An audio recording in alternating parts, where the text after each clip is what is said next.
হিন্দু শাস্ত্র মতে মেয়েরা হচ্ছে লক্ষ্মী হয়ে থাকে। কিন্তু আমি অনেক ফ্যামিলিতে দেখেছি মেয়ে সন্তানকে সব সময় ছোট করে দেখে। দেখো, একটা বাড়ির মেয়ে বা একটা বাড়ির বউ সে সব সময় লক্ষ্মী হয়ে থাকে, কিন্তু সেই বাড়ির লোকজন সেই বউটাকে বা মেয়েটাকে সব সময় ছোট করে রাখে। কেন বলো তো? কারণ সে একজন মেয়ে। যেমন ধরো, ফ্যামিলিতে ভাই আছে, বোন আছে, সেখানে দেখতে গেলে কাকে প্রাধান্য দেবে? সেই ছেলেটাকে। কেন বলো তো? কারণ মেয়েদের তো বিয়ে হয়ে গেলে পরের বাড়ি চলে যায়। কিছু বাবার ধারণা যে মেয়েদেরকে এত ভালোবেসে বা গুরুত্ব দিয়ে লাভ কি, একটু বড় হলে বিয়ে দিয়ে দিব, অন্যের ঘরে চলে যাবে।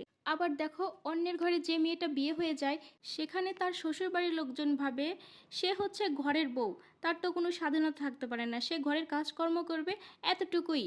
কিন্তু একটা মেয়ে যে তার সারাটা জীবন সেই সংসারের প্রতি দায়িত্ব, সংসারের প্রতি কর্তব্য, এগুলো ভেবে ভেবে তার নিজের জীবনটা যে উৎসর্গ করে দেয়, এটা কারো চিন্তাই নাই। অথচ দেখো, আমাদের হিন্দু শাস্ত্র মতে মেয়েদেরকে সবসময় লক্ষ্মী হিসাবে দেখা হয়েছে। মেয়ে মানে অবহেলা না, মেয়ে মানে মায়ের স্বরূপ, যাকে সবসময় উপরে রাখা হয়েছে। অথচ কিছু সংখ্যা মানুষ আছে তারা সবসময় মেয়েদেরকে ছোট করে দেখে।